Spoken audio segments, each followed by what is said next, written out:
क्या बात है, कोई ना, रो क्यों रही हो? कुछ नहीं, बस ऐसे ही। माँ को लेकर परेशान हो तुम? पता नहीं माँ को क्या हो गया। माँ को कुछ नहीं हुआ है, कोई ना, ठीक हो जाएगी नंदिनी। पिछली बार भी तो ठीक हो गई थी, इस बार भी जब अजालम से वापस आएगी तो ठीक हो जाएगी। माँ मेंटल अजालम जा रही है?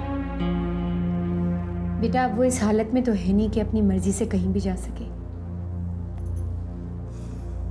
शारदा नंदिनी को मेंटल अजालम भेज रही है।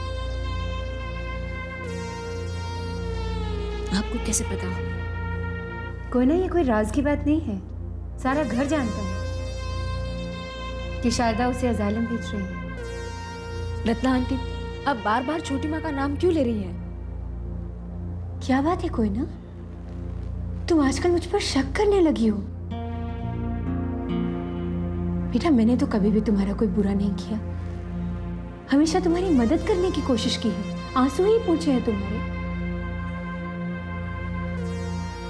तुम्हें याद है बचपन में जब तुम स्कूल से वापस आती थी, तुम्हें खाना तक देने के लिए कोई घर में नहीं होता था, तब तुम्हारा ख्याल कौन रखता था?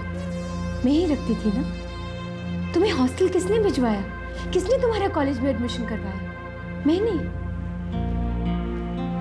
कमाल है, आजकल तुम ही मुझ पर शक करने लगी हो।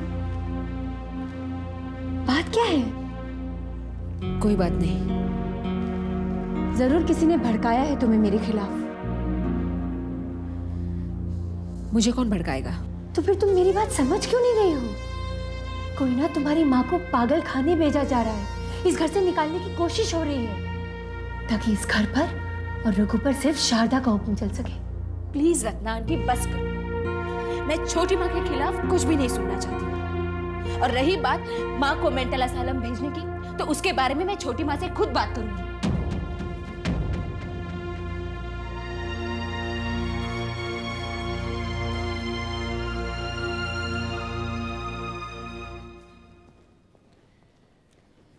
बाबा, ये मैं क्या सुन रही हूँ?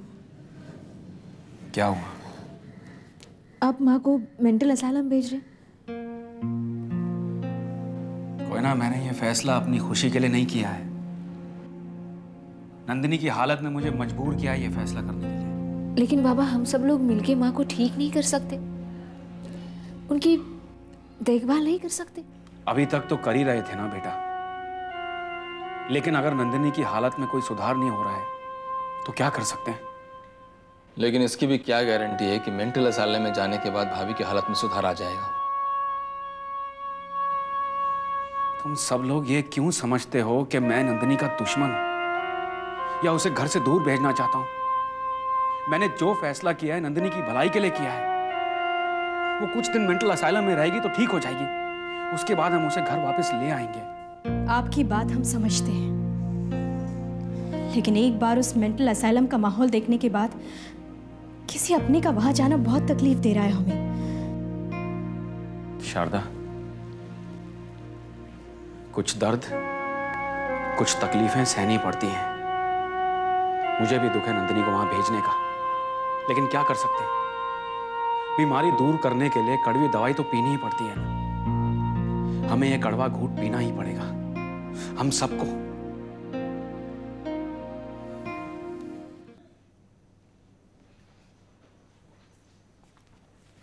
ये देखो सागर, मैंने नोटबुक पर नया कवर चढ़ाया। अच्छा है। अब तुम अपने हाथ से मेरा नाम लिख दो ना। क्यों? तुम क्यों नहीं लिख रहे? मेरी हैंडराइटिंग अच्छी नहीं है ना।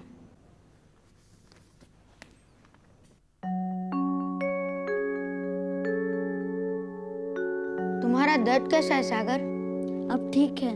फिर कभी नंदिनी आंटी के पास मत जाना, वरना वो फिर मारेंगी। नहीं रोहित, उन्होंने मुझे नहीं मारा था। तो फिर ये चोट कैसे लगी? मैं नंदिनी आंटी के पीछे भाग रहा था और भागते भागते गिर गया।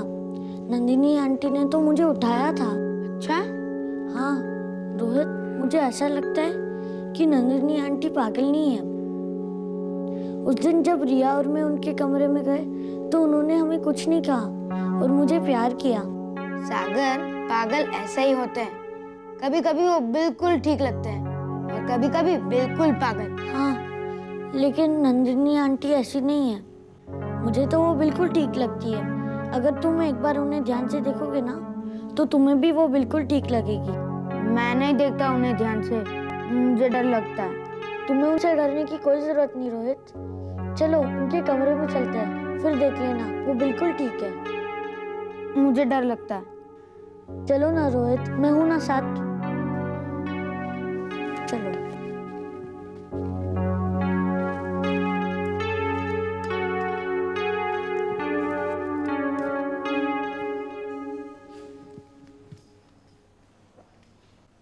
रोहित, इधर आओ।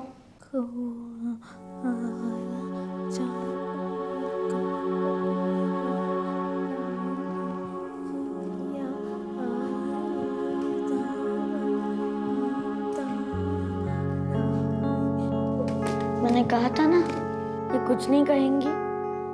आओ।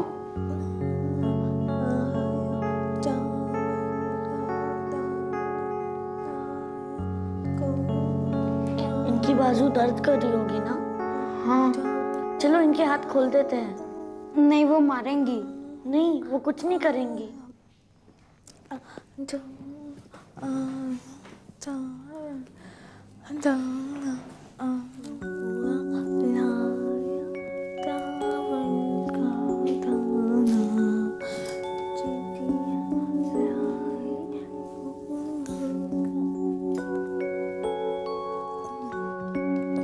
मैंने कहा था ना, नंदिनी आंटी पागल नहीं है।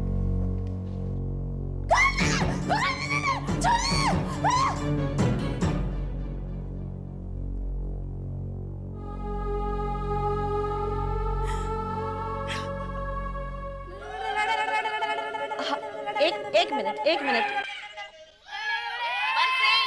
बंसी, अरे जरा इसे उधर ले जाओ, मैं फोन पे बात कर रही हूँ। जी अच्छा। हेलो। अरे क्या कर रही हो भाई? चुप रहो, चलो। आवाज आ रही है क्या मेरी? हाँ जी बोलिए। हाँ, मैं डॉक्टर वर्मा बोल रही हूँ। मैंने ये बताने के लिए फोन किया था कि मैं आधे पौने घंटे में एम्बुलेंस भेज रही हूँ। आप पेशेंट को भेज दीजिएगा। इतनी जल्दी? क्यों, कोई प्रॉब्लम है?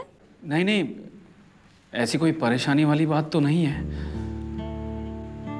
मैं सोच रहा था डॉक्टरनी जी, पेशेंट को तो आपके यहाँ आना ही है। अगर आप एम्बुलेंस थोड़ी देर बाद भेज देंगी तो। हाँ, क्यों नहीं। फिर आप ही बता दीजिए कितने बजे भेजें हम एम्बुलेंस?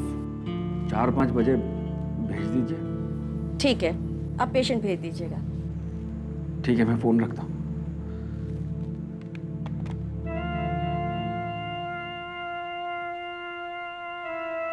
डॉक्टर का फोन था? हाँ।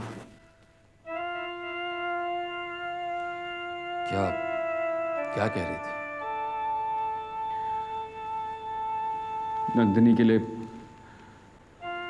गाड़ी भेजना चाह रही थी। और तूने गाड़ी देर से भेजने के लिए कहा? हाँ। जब तूने नंदिनी भाभी को पागल खाने भेजने का फैसला कर ही लिया है तो मेरी समझ में नहीं आ रहा आखिर ये क्या है।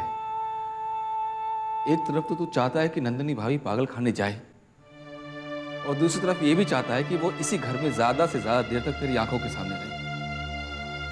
ये क्या है आखिर? तू चाहता क्या रघु?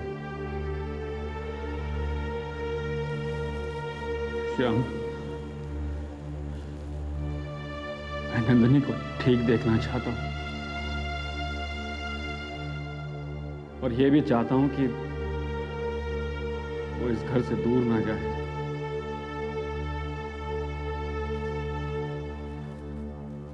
सच कहूं तो श्याम,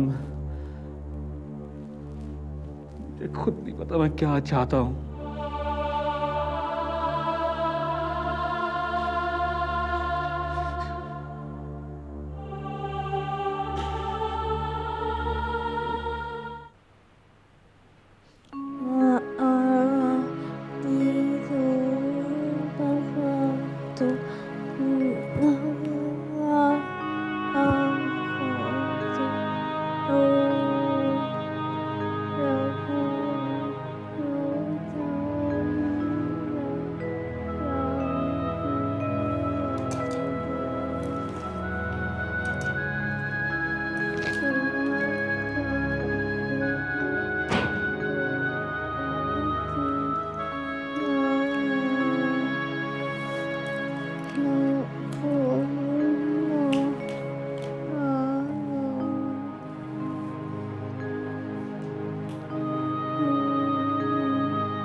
नंदिनी, नंदिनी, हाँ, आपके लिए साड़ी। मेरे लिए? मुझे ये रंग बहुत पसंद आया, सो मैंने खरीद लिया। मुझे लगा कि ये साड़ी आप पर बहुत जचेगी। कैसी लगी? बहुत सुंदर है। शारदा, शारदा, ये रंग तो मुझे बहुत अच्छा लगता है। शुक्रिया शारदा। ये क्या? शुक्रिया कहकर मुझे अपने से अलग मत कीजिए। शुक्रिया अपनों को नहीं, बेगानों को कहा जाता है। ठीक है, नहीं कहती। हाँ, पर ये वादा जरूर करती हूँ कि जब तक मैं जिंदा हूँ सिर्फ तुम्हारी पसंद की साड़ियाँ पहनूंगी।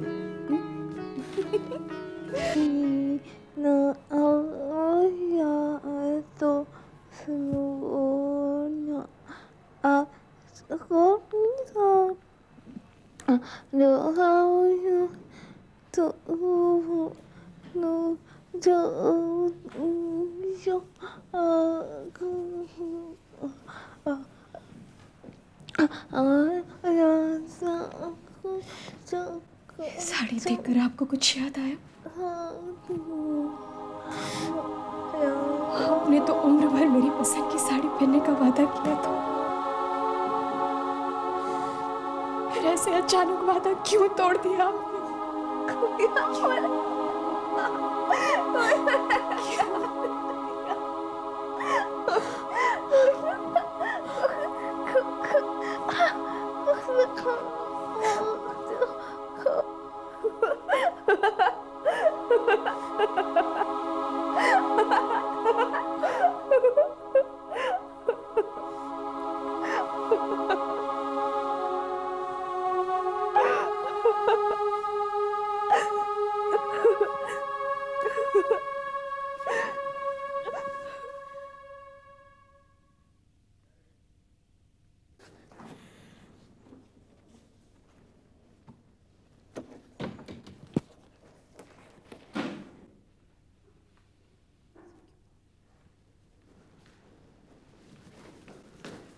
क्या हो रहा है रोहित?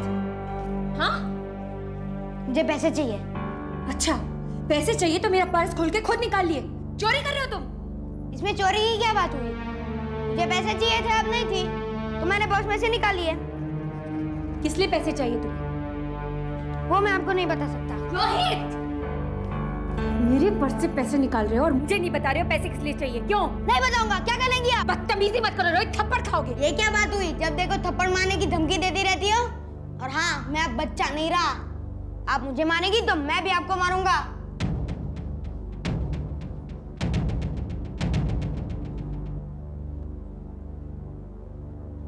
देख लिया तुमने? तुम्हारा अपना बेटा किस ढंग से बात करके गया तुमसे। जानती हो क्यों?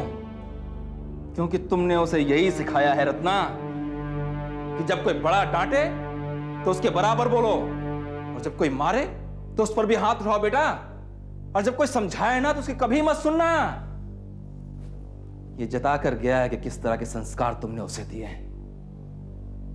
जिस हथियार को तुमने दूसरों के खिलाफ इस्तेमाल करने के लिए बनाया था ना, वो हथियार तुम्हारे खिलाफ इस्तेमाल हो रहा है। फिक्र मत करो शिव, मैं अच्छी तरह जानती हूँ इस हथियार का रुख मुझे कैसे बदलना है।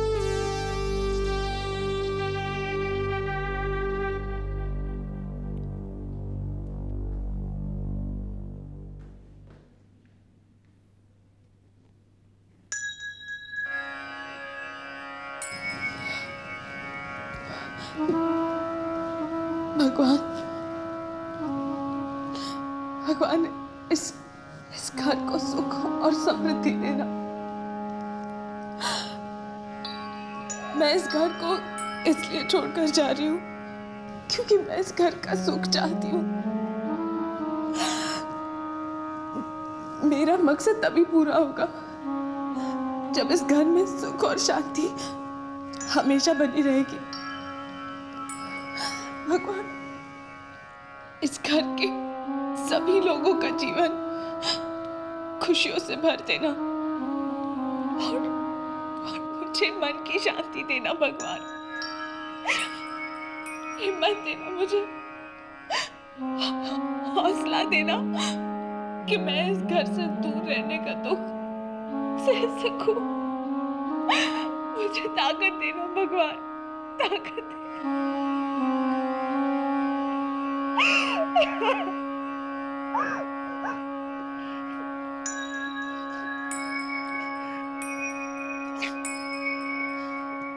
आपको नंदिनी को पहले ही मेंटल असाइलम शिफ्ट कर देना चाहिए था। डॉक्टर रानी जी, हम लोगों ने सोचा कि शायद घर पर ही रहकर उसका इलाज हो जाएगा। जी, वो पिछली बार भी घर पे रह के ठीक हो गई थी। भगवान ने चाहा तो इस बार भी जल्दी ठीक हो जाएगी।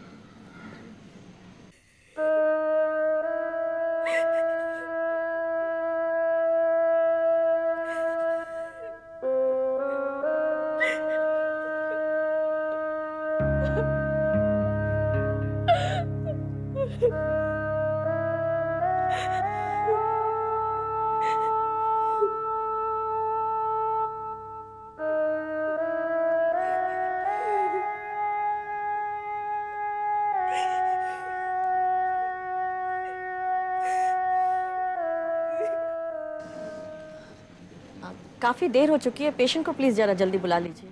मैं अभी उन्हें बुला के लाता हूँ डॉक्टर रानी जी। चलो।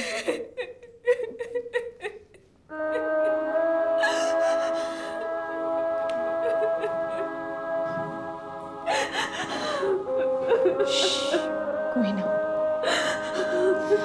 बेटा, हालात को समझने की कोशिश करो। कोई ना, चुप हो जा, चुप हो जा बेटा। नंदिनी, नंदिनी चलो, चलो शांत चलो।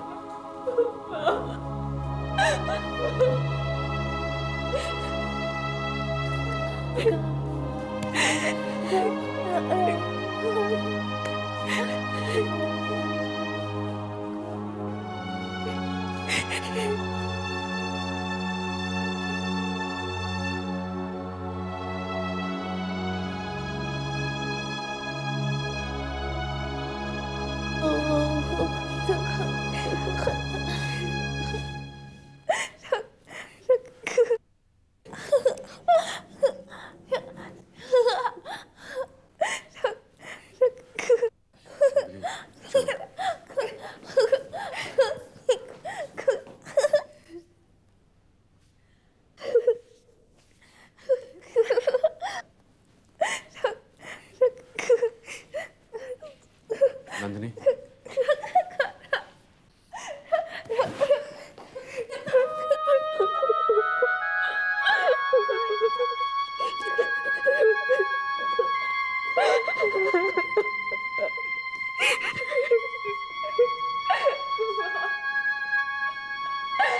बंसी, नंदिनी को जल्दी ले चलो।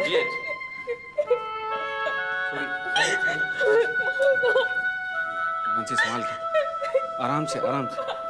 चलो चलो नंदिनी, चलो, हम तुम्हारे साथ आ रहे हैं। चलो चलो।